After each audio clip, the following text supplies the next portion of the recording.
नाम भी होगा, काम भी होगा, रख हौसला तेरा एक अलग मुकाम भी होगा। नाम भी होगा, काम भी होगा, रख हौसला तेरा एक अलग मुकाम भी होगा। आपके गांव के हर सड़कों पर लगेगा मेला। जी हाँ, आपके गांव के हर सड़कों पर लगेगा मेला। जिस दिन सफलता आपके नाम होगा, जिस दिन सफलता आपके नाम होगा। नमस्कार दोस्तों, आप सभी का स्वागत है आपके अपने YouTube channel Sarvodaya online classes में। आज हम लोग इस वीडियो में देखने वाले हैं क्लास 11th के टर्म 2 का एग्ज़ाम जो होगा उससे संबंधित यह हमारा वीडियो है। और यह हमारा जो सब्जेक्ट है वो हिस्ट्री से संबंधित है। और हिस्ट्री का वो जो मेरा 7वां चैप्टर है, यूरोप की बदलती हुई सांस्कृतिक परंपराएं, उस चैप्टर से संबंधित जो है हम वीडियो बनाने का प्रयास किए हैं। चलिए, वीडियो को स्टार्ट करने से पहले, टॉपिक पर जाने से पहले कुछ 2 मिनट की जो है कुछ महत्वपूर्ण बातें कर लेते हैं। सबसे पहले आपको ये जानना आवश्यक है प्यारे विद्यार्थी कि आपका एग्ज़ाम का पैटर्न क्या होगा, है ना। आपका एग्ज़ाम का पैटर्न क्या होगा, इस चीज़ को आपको समझना बहुत ही ज़रूरी है। जब तक आपको पैटर्न नहीं पता रहता तब तक आप जो है वो एग्ज़ाम क्लियर अच्छा मार्क्स गेन नहीं कर पाते हैं। तो सबसे पहले हम लोग समझने का प्रयास करते हैं। अभी तक तो टर्म 2 का मॉडल सेट जो है वो तो आया नहीं है, लेकिन फिर भी एक अनुमानता हम लोग जो है वो समझने का प्रयास करते हैं कि इसका पैटर्न जो है आपका टर्म 2 का वो रहने वाला क्या है। तो सबसे पहली बात आप देख लीजिए कि आपका टर्म 2 में जो है वो टोटल 19 क्वेश्चन होंगे। प्रत्येक सब्जेक्ट में आपका जो है वो टोटल 19 क्वेश्चन होंगे, लेकिन 19 क्वेश्चन बनाना नहीं है, ठीक है। 19 क्वेश्चन की संख्या होगी 19, लेकिन 19 बनाना नहीं है। कितना बनाना है, तो आपको ज़्यादा नहीं, आपको जो है वो लगभग 13 क्वेश्चन बनाने हैं। 6 क्वेश्चन आपका जो है वो छूट जाएगा, ठीक है। अब देखते हैं यहाँ पर, ठीक है, क्या कंडीशन है। सबसे पहले देखिए, पहला पैटर्न क्या होगा कि 1 से 7 तक का जो है वो अति लघु उत्तरीय प्रश्न होगा। वेरी शॉर्ट टाइप क्वेश्चन होंगे, ठीक है, जो 2 अंक के होंगे। जो कितने अंक के होंगे, 2 अंक के होंगे। और इसको लिखना कितना में, ओनली एक वाक्य में लिखना है, एक सेंटेंस में लिख देना है, ठीक है। जैसे आपसे पूछा है कि नहीं कि राम की पत्नी का नाम क्या था, तो राम की पत्नी का नाम सीता है, तो डायरेक्ट लिख सकते हैं राम की पत्नी का नाम सीता था, है ना। तो उसी तरह से आपको एक वाक्य में जो है वो जवाब देना है। और ये क्वेश्चन आपका कहाँ से कहाँ तक रहेगा, 1 से लेकर 7 तक। यानी कि ये कह ले सेक्शन ये में आपका जो है कि नहीं, सेक्शन ये में आपका 1 से लेकर 7 तक जो प्रश्न रहेगा वो वेरी शॉर्ट टाइप क्वेश्चन रहेगा, ठीक है, जो 2 नंबर का रहेगा प्रत्येक क्वेश्चन। और इसके लिए आंसर का जो सीमा है वो है 1 वर्ड और 1 सेंटेंस, है ना। एक वाक्य में आपको देना होगा। अब देखिए यहाँ पर 1 से 7 तक में सब क्वेश्चन नहीं बनाना है। 1 से 7 तक में केवल आपको 5 क्वेश्चन ही अटेम्प्ट करना पड़ेगा। मतलब 2 क्वेश्चन को आप स्किप कर सकते हैं।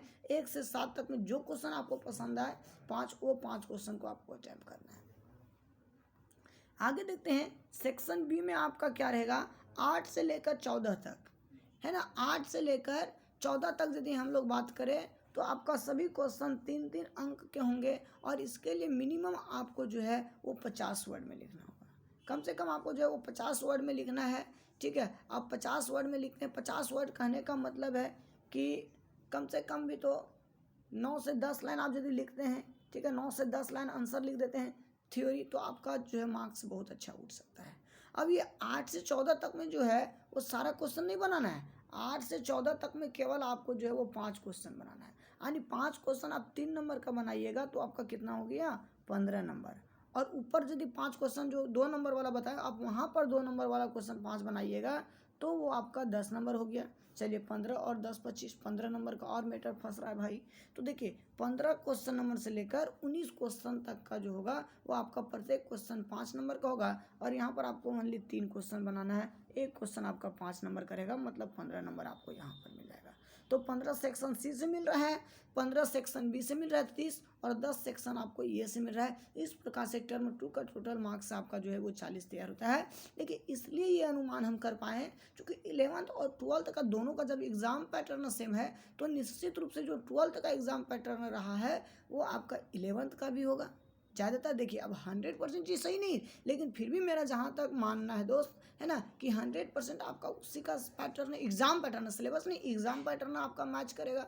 तो कहीं ना कहीं जो है वो आपको ये चीज़ ध्यान में रखना है कि 2 नंबर के क्वेश्चन आपको एक सेंटेंस में लिखना होगा, 3 नंबर का क्वेश्चन आपको 50 वर्ड में लिखना होगा, यानी कि 9 से 10 लाइन में। और ये 10 से 19 तक, 15 से 19 तक का क्वेश्चन जो है वो आपका 5-5 नंबर का है, मतलब इसको जो है वो हास्टली यदि हम लोग बात करें तो इसको 100 वर्ड में लिखना है। 100 वर्ड कहने का मतलब है कम से कम भी तो 15 से 20 लाइन।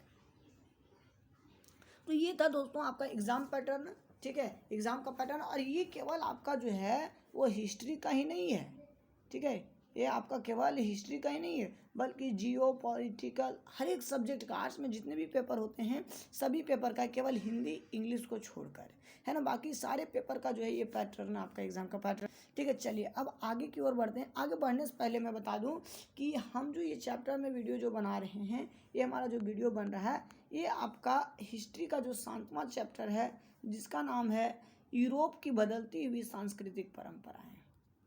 ठीक है,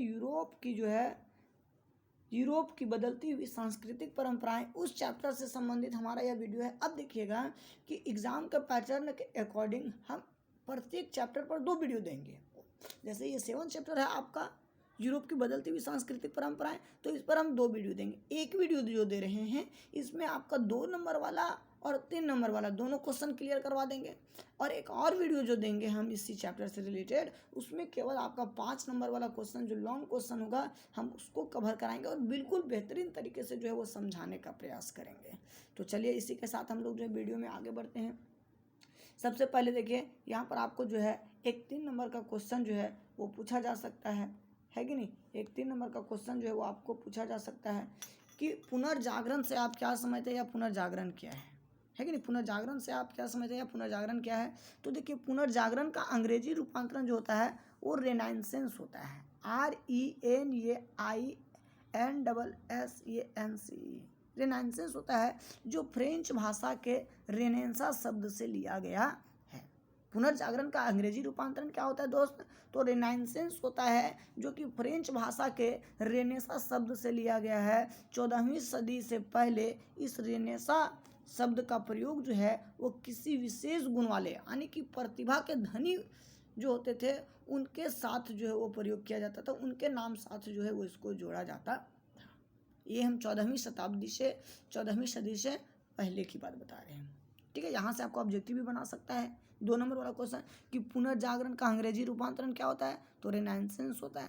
या फिर पूछ सकता है कि रेनेसा शब्द जो है वो किस भाषा से लिया गया है, तो फ्रेंच भाषा से लिया गया हुआ है ना।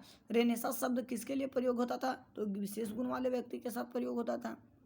तो इस प्रकार से यहाँ पर जो है आपका ऑब्जेक्टिव क्वेश्चन भी उभर कर आ रहा है और ये आपका 3 नंबर वाला भी पैटर्न तैयार हो जा रहा है। तो पुनर्जागरण का अंग्रेजी रूपांतरण क्या हुआ, रेनाइसेंस होता है जो फ्रेंच भाषा के रेनेसा शब्द से लिया गया है। 14वीं सदी से पहले यदि देखें तो रेनेसा शब्द का प्रयोग जो है वो किसी विशेष गुण वाले व्यक्ति के नाम के साथ किया जाता था। हालांकि सिंपल से शब्दों में यदि बात करें तो पुनर्जागरण 2 शब्दों के मेल पुनः जो जागरण से मिलकर बना है, जहाँ पुनः का अर्थ क्या हो जाएगा, फिर से। पुनः का अर्थ क्या हो जाएगा, फिर से, और जागरण का अर्थ क्या होता है, जागना।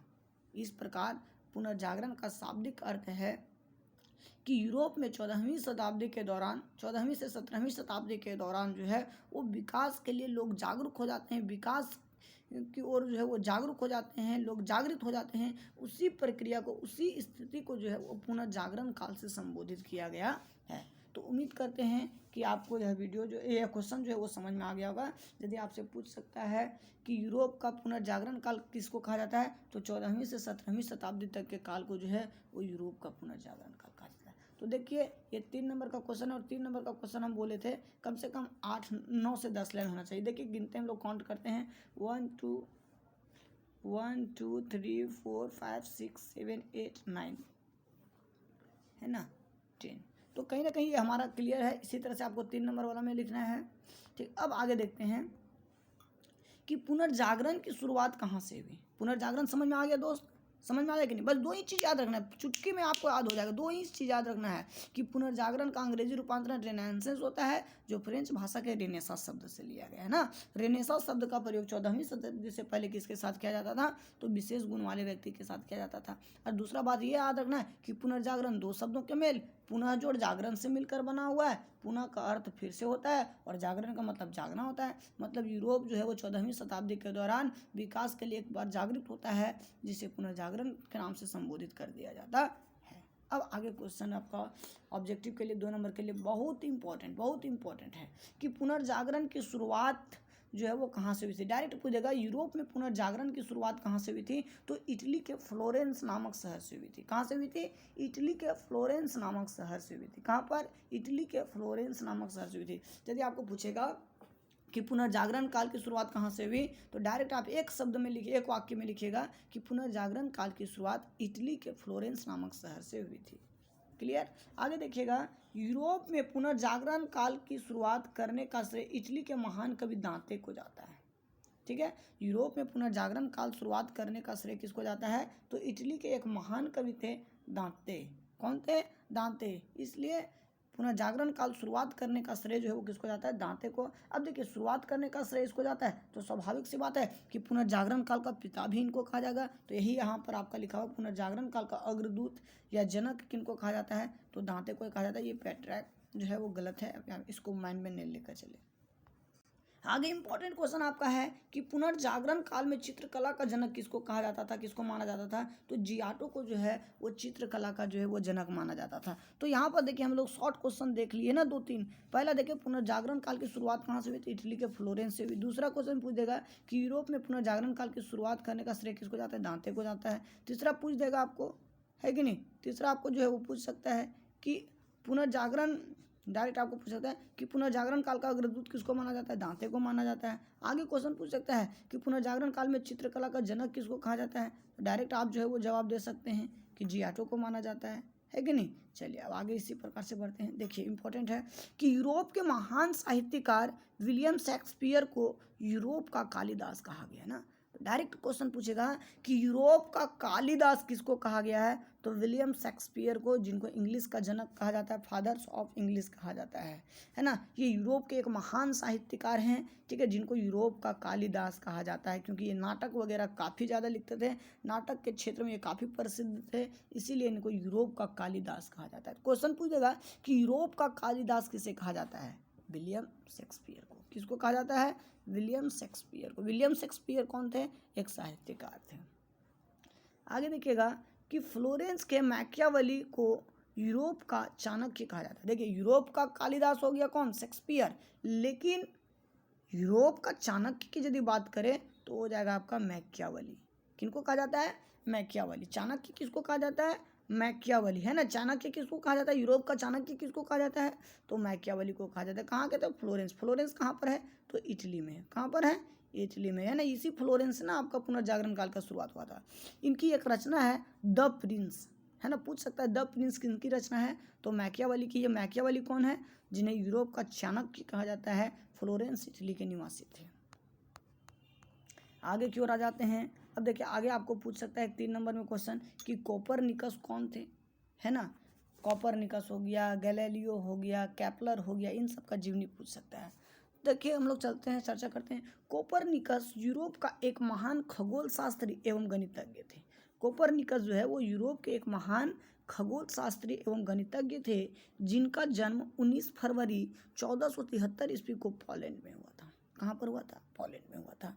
कोपरनिकस जो है वो यूरोप के एक महान खगोल शास्त्री एवं गणितज्ञ हुए, जिनका जन्म 19 फरवरी 1473 ईस्वी को कहाँ पर हुआ, पोलैंड में हुआ। इन्होंने टॉलमी की अवधारणा को गलत बतलाते हुए, टॉलमी की अवधारणा क्या थी उस पर हम लोग बात करेंगे। तो टॉलमी का अवधारणा क्या था कि ग्रह जो है ना, टॉलमी का एक अवधारणा था कि ग्रह, सूर्य जो है वो ग्रह के चारों ओर परिक्रमा करते हैं। उनका मानना क्या था कि सूर्य जो है वो ग्रह के चारों ओर परिक्रमा करता है। उसी अवधारणा को गलत बतलाते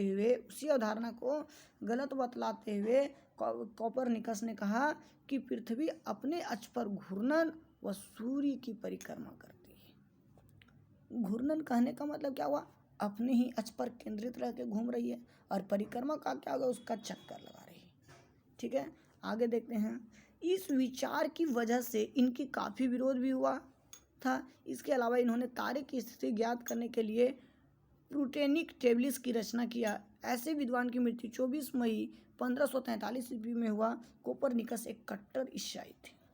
तो ये आपका हो गया कोपरनिकस के बारे में। देखिए याद रखने वाला दोस्त दो ही बात है, एक आप इनका मृत्यु रख लीजिए याद 24 मई 1543, और दूसरा इनका जन्म याद रख लीजिए 19 फरवरी 1473। ये दो चीज़ याद हो गया, बाकी बात कहानी अपने आप लिखा जाएगा। कहाँ का था? पोलैंड का था। क्या था? खगोल शास्त्र था, गणितज्ञ था। अवधारणा क्या दिया कि पृथ्वी अपने आज पर घूर्णन और परिक्रमण दोनों गति करती है कि नहीं। जब ये विचार दिया तो स्वाभाविक सी बात है कि इनका विरोध किया गया, लोग ने विरोध किया, लेकिन फिर भी एक पीछे मुड़कर नहीं देखा, अपने विकास के दौर में आगे बढ़ते रहा, खोज के दौर में आगे बढ़ता रहा, और तारे की स्थिति ज्ञात करने के लिए जो है वो प्लूटोनिक टेबलिस विधि की जो है वो रचना कर दिया। चलिए आगे की ओर आते हैं। आगे एकदम वेरी वेरी इंपॉर्टेंट क्वेश्चन है आपका, ये काफ़ी VVI लग रहा है, ठीक है, कि सूर्य केंद्रित सौरमंडलीय सिद्धांत क्या है। ठीक है, सूर्य केंद्रित सौरमंडलीय सिद्धांत क्या है।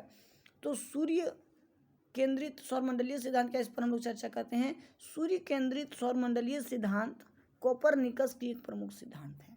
यानी सूर्य केंद्रित सौरमंडलीय सिद्धांत का प्रतिपादन जो है वो कोपरनिकस के द्वारा किया गया, जिसमें कहा गया है कि पृथ्वी एवं सारे ग्रह, पृथ्वी एवं जितने भी सारे ग्रह हैं, सभी ग्रह क्या करते हैं? सूर्य की परिक्रमा करते हैं, सूर्य की परिक्रमा करते हैं। इसी सिद्धांत को लोकप्रिय बनाने में जर्मनी के खगोल शास्त्री, जिनका नाम था केपलर, जिनका नाम क्या था?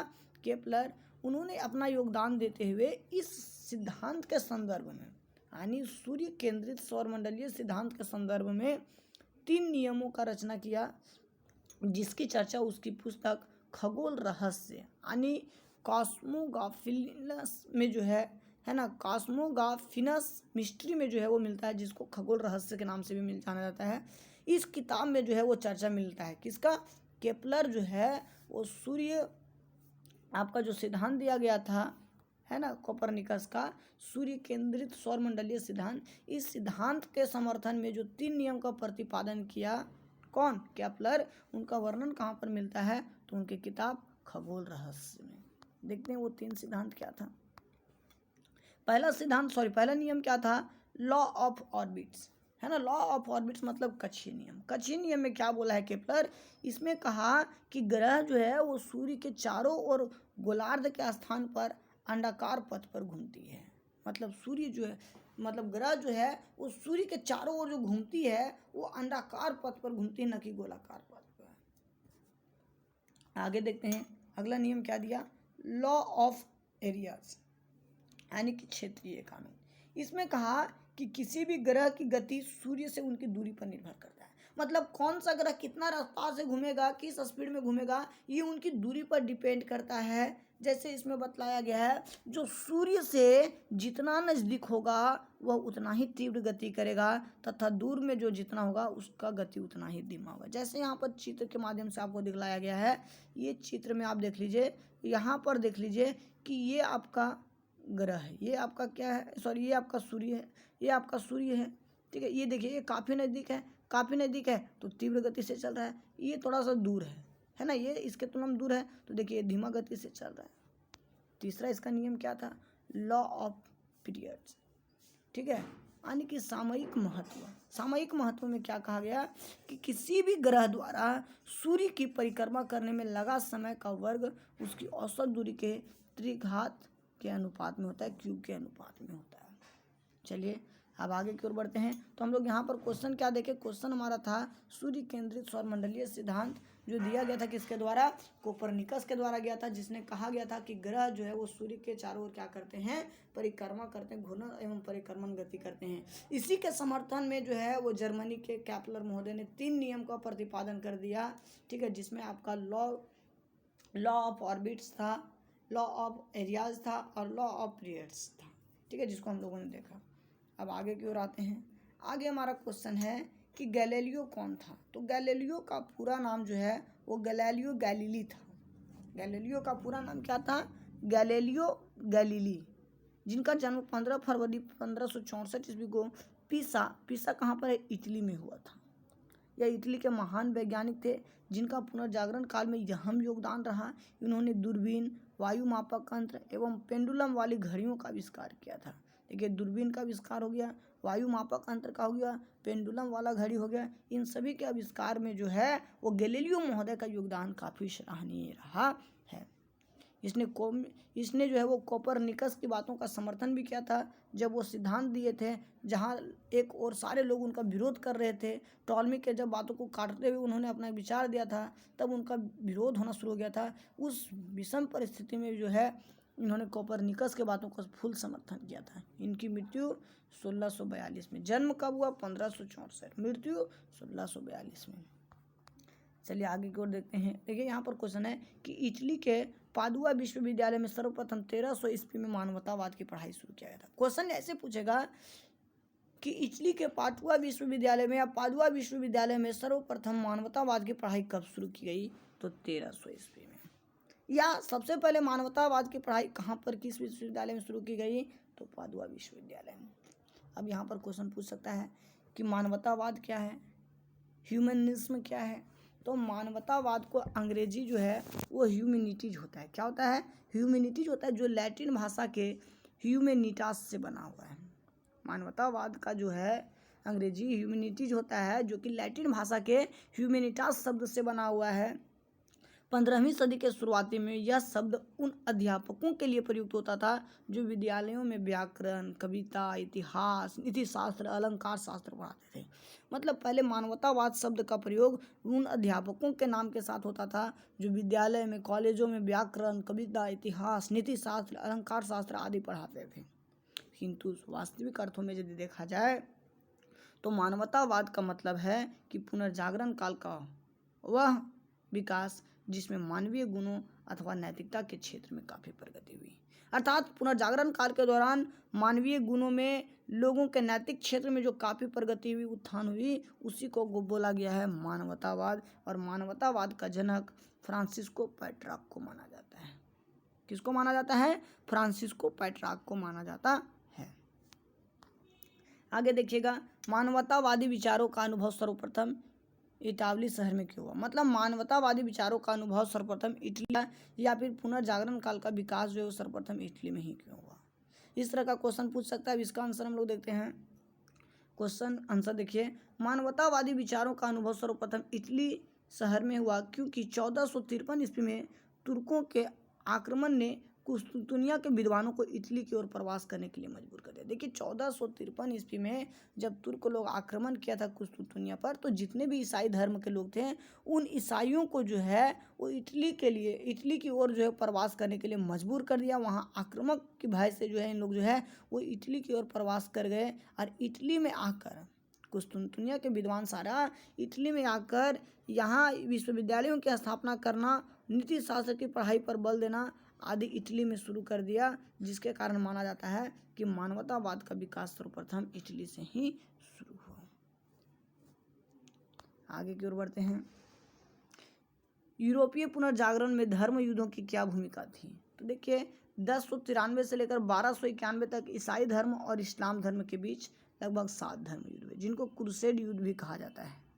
इस दौरान जो है वो यूरोपीय पुनर्जागरण पर निम्न प्रभाव पड़ा। क्या प्रभाव पड़ा? नंबर 1 क्या पड़ा कि अरबों की विभिन्न संस्कृतियों से जो है वो लोग परिचित हुए, जिसके कारण गणित जैसे क्षेत्र में जो है वो पुनर्जागरण काल के दौरान काफ़ी विकास हुआ।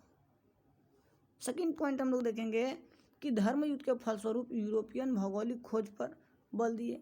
यूरोपियन केवल भौगोलिक खोज पर ही नहीं दिए थे, 3G पॉलिसी पर बल दिए थे। गोल्ड है ना, गोल्ड आपका एक गोल्ड था, ग्लोरी था, गोल्ड हो गया, ठीक है, ग्लोरी हो गया, जिसमें आपका हम बता देते इसका हिंदी होगा आपका एक आपका स्वर्ण हो गया, एक यश हो गया। 3G पॉलिसी को अपनाए थे, ठीक है। गोल्ड, ग्लोरी और एक और होता है, नाम भूल रहे हम, आधा जगह हम बता देंगे, ठीक है। तो वो भौगोलिक खोज से जो है, ठीक है, वो प्रेरित हुए, है ना। और फिर जो है वो समुद्री यात्रा व अन्य कई देशों का खोज किया, जैसे भारत का खोज हुआ, अमेरिका का खोज हुआ, ब्राज़ील का खोज हुआ। आगे देखते हैं, लियोनार्डो दा विंची कौन थे? लियोनार्डो दा विंची या विंसी कौन थे? तो लियोनार्डो दा विंची का जन्म 1452 ईस्वी में इटली के फ्लोरेंस नामक शहर में हुआ था। विंची नामक स्थान पर हुआ था, इसलिए इसके नाम के साथ जो विंची लग गया है। यह यूरोप पुनर्जागरण काल के एक महान दूत थे, एक प्रसिद्ध चित्रकार के साथ साथ संगीतज्ञ और मूर्तिकार भी थे। एक चित्रकार के साथ साथ संगीतज्ञ और मूर्तिकार, भाई ये मल्टी टैलेंटेड की बात हो गई ना। द लास्ट सपर और मोनालिसा इनके प्रमुख चित्र हैं। मोनालिसा जो है और द लास्ट सपर जो है इनके प्रमुख चित्र हैं। ठीक है, द लास्ट सपर की रचना 1495 ईस्वी में किया गया था। आगे देखते हैं इंपॉर्टेंट क्वेश्चन ऑब्जेक्टिव के लिए 2 नंबर के लिए, बाइबल का जर्मन अनुवाद किसने करवाया था या किसने किया था? मार्टिन लूथर ने। आगे पूछता है क्वेश्चन कि विलियम काल पुनर्जागरण काल के महत्वपूर्ण लेखकों के नाम लिखे, तो विलियम हार्वे हो गया, वेसेलियस हो गया, शेक्सपियर हो गया, मैकियावेली हो गया, याद रखना है। बारूद एवं कुतुबनुमा की जानकारी यूरोप को कहाँ से मिली? तो चीन से मिली। आगे देखते हैं पुनर्जागरण काल का वह प्रमुख व्यक्ति कौन था जो एक स्थापत्यकार के साथ साथ चित्रकार मूर्तिकार भी था? तो माइकल एंजेलो था। आगे देखते हैं छापा खाना के विकास में पुनर्जागरण काल को फैलने में कैसे योगदान दिए? तो छापा खाने के विकास में जो है छापा खाने के विकास ने पुनर्जागरण काल को फैलने में कैसे योगदान दिया? तो देखिए छापे खाना का अर्थ होता है छपाई, छापे खाने का अर्थ छपाई से है। यूरोप में यदि हम लोग बात करें, ठीक है, यूरोप में यदि हम लोग बात करें जब 1455-56 में आसपास है ना, यूरोप के जर्मनी शहर में जब 1455-56 के आसपास गुटेनबर्ग के द्वारा जब छापे खाने का विकास कर दिया गया पूर्ण रूपेण, तब से पुनर्जागरण के क्षेत्र में एक नई तीव्रता आई। क्यों? क्योंकि जब छापे खाने का विकास हो गया तो लेखक लोग जो है अपने विचारों को साहित्यों के माध्यम से, ग्रंथों के माध्यम से जन जन लोगों तक जो है पहुँचाने का प्रयास किया, जिससे काफ़ी ज़्यादा सकारात्मक परिवर्तन आया और यह पुनर्जागरण काल में जो है एक मील का पत्थर साबित हुआ। आगे देखते हैं सोसाइटी ऑफ जीसस की स्थापना किसने किया? तो इग्नेशियस लायोला ने किया। आगे की ओर बढ़ते हैं। आगे क्वेश्चन कहता है the civilization of the renaissance in Italy पुस्तक की रचना किसने किया? तो इसका राइट आंसर हो जाएगा बर्कहार्ट ने किया था। कब किया था? 1860 में किया था। रेनेसा का प्रयोग प्रारंभ में किस प्रकार के व्यक्ति के साथ किया जाता था? जो हुनर में महारत रहते हैं, मतलब विशेष गुण वाले, प्रतिभा वाले व्यक्ति के साथ। रोमन साम्राज्य के टूटने के बाद किस युग का शुरुआत हुआ? तो अंधकार युग का शुरुआत हुआ। आगे की ओर बढ़ते हैं। छापे खाने का निर्माण कब और किसने किया? तो छापे खाने का निर्माण 1455 में जोहानसन गुटेनबर्ग के द्वारा जर्मनी में किया गया था। जर्मनी में किसका किसान विद्रोह कब हुआ? तो 1525 में हुआ। आगे पृथ्वी का पहला बेलनाकार मानचित्र बनाया था, तो कौन बनाया था? मर्केटर ने बनाया था, गोरहार्ड्स मर्केटर ने बनाया था। उसके बाद 95 थीसिस किसकी रचना है? तो मार्टिन लूथर की रचना है। आगे अकादमी ऑफ साइंसेज की स्थापना किसने किया गया? कहाँ पर किया गया? तो पेरिस में किया गया। खगोलीय का अर्थ क्या होता है? तो देवी या स्वर्गीय। उसके बाद दी मोशन किसकी पुस्तक है? तो गैलीलियो की पुस्तक है। इसी पुस्तक में जो है वो गतिशील विश्व के सिद्धांतों की जो है वो पुष्टि की गई है। आगे क्वेश्चन की ओर बढ़ते हैं। यूरोप में आधुनिक युग का आरंभ कब माना जाता है? तो 15वीं शताब्दी से माना जाता है। ईस्वी की बात करें तो 1453 ईस्वी से। यूरोप में पुनर्जागरण काल से पहले किस स्थापत्य कला का प्रयोग किया जाता था? गॉथिक शैली का। और पुनर्जागरण काल के दौरान तो रेनेसा शैली का। आगे देखते हैं गॉथिक शैली क्या है। तो 12वीं से 13वीं शताब्दी तक यूरोप में निर्मित विभिन्न गिरजाघरों के निर्माण में प्रयुक्त होने वाली यह एक महत्वपूर्ण स्थापत्य शैली थी। इस शैली का विवाह वो जर्मन के गोथ जाति के द्वारा किया गया, इसलिए इसको गॉथिक शैली बोला जाता है। इसकी विशेषता क्या है? सबसे बड़ी बात है कि इस शैली के अंतर्गत बनी इमारतों की संरचना बहुत बड़ी बड़ी होती है। दूसरा क्या है कि इसकी दीवारें बहुत पतली पतली होती है। उसके बाद इस शैली से निर्मित मेहराब काफ़ी नुकीला होता है। जो मेहराब होता है वो काफ़ी नुकीला होता है। आगे देखते हैं इस शैली की एक बड़ी विशेषता यह भी है कि इसमें बड़ी बड़ी खिड़कियां निर्मित होती थी। चलिए आगे की ओर आते हैं। बारूद एवं कुतुबनुमा की जानकारी यूरोप वासियों को किससे मिला? तो चीन से मिला। कुतुबनुमा का आविष्कार जो है वो चीन के हान राजवंश ने किया था। आगे आ जाते हैं।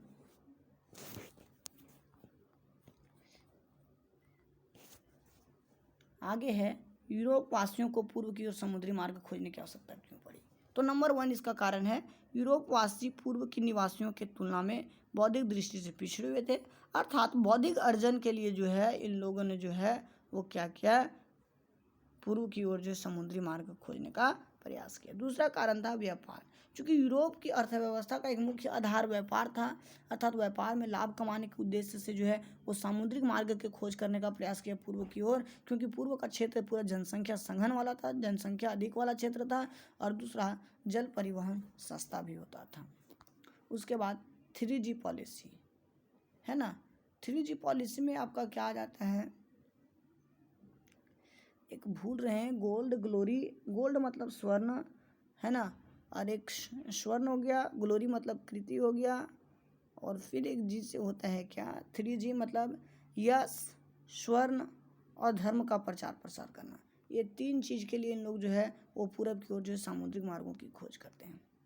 यूरोप से भारत के सामुद्रिक मार्ग का खोज किसने किया, तो इसका राइट आंसर हो जाएगा आपका वास्को डी गामा। आपको पता है कि वास्को डी गामा जो है वो 1498 ईस्वी में भारत आया था। आगे देखते हैं, मोनालिसा का चित्रकार कौन था, तो अभी बताए थे लियोनार्डो दा विंची बताए थे। ठीक है, ये विंची जगह पर जन्म लिया था इसलिए इसका नाम है विंची। आगे है, मोनालिसा कौन थी, तो फ्लोरेंस के एक व्यापारी थे जिनका नाम था जियोकांडो, उन्हीं की पत्नी लीजा घेरार्डनी को मोनालिसा कहा गया है। मानव का पतन किसका चित्र है, माइकल एंजेलो का है, जो एक स्थापत्यकार के साथ साथ चित्रकार भी था। आगे क्वेश्चन की ओर बढ़ते हैं, दुनिया का सबसे बड़ा चर्च कौन है, तो सेंट बेसिलिका है। कहाँ पर है, वेटिकन सिटी में है। उसके बाद आगे क्वेश्चन है, सेंट पीटर गिरजाघर कहाँ स्थित है, तो मैड्रिड में स्थित है, यानी मैड्रिड कहाँ पर है, स्पेन में। मार्को पोलो चीन जो है वो कुबलई खां के काल में गया था। आगे देखते हैं, पुनर्जागरण काल का वह प्रमुख व्यक्ति कौन था, जो एक साथ स्थापत्यकार, चित्रकार और मूर्तिकार था, तो माइकल एंजेलो था। रिपीट हो गया। 100 कहानियों का संग्रह डेकमैरोन किसकी कृति है, तो इसका राइट आंसर होगा जाएगा बोकासियो की। डिवाइन कॉमेडी किसकी रचना है, तो दांते। दांते कहाँ के थे, इटली के थे। रक्त परिसंचरण तंत्र की खोज किसने किया, तो विलियम हार्वे ने किया। तो इस प्रकार से आपका जो है यह रहा महत्वपूर्ण इंपॉर्टेंट क्वेश्चन आंसर। हमारा यह वीडियो आपको कैसा लगा प्लीज़ कमेंट बॉक्स में ज़रूर बताएं, और मैं प्रयास करूंगा टाइम निकाल करके इसी तरह से आपको जो है वो सभी सब्जेक्ट का जो है जो भी चैप्टर आपका बचा हुआ है सबका जो है वो नोट्स और वीडियो दिया जाए, है कि नहीं। यदि आप नोट्स लेना चाहते हैं तो आप हमारे व्हाट्सअप मैसेज पर जो है वो हाई लिख कर नोट्स के लिए कांटेक्ट कर सकते हैं। व्हाट्सअप नंबर है 6208366820। ठीक है, आप हमारा ये वीडियो कैसा लगा हम कमेंट बॉक्स में ज़रूर जानना चाहेंगे। दूसरी बात है कि आपको यह अच्छा लगा हो तो आप अच्छे कमेंट करके हमारी हौसला को आप जाहिर करें, ताकि हम इस तरह से वीडियो बना पाएँ, और इसे अपने दोस्तों के साथ ज़रूर शेयर करें। और यदि हमारे चैनल पर दोस्त आप नए होंगे तो प्लीज़ सब्सक्राइब ज़रूर कर दीजिएगा। देखने के लिए हमारा यह वीडियो बहुत बहुत धन्यवाद।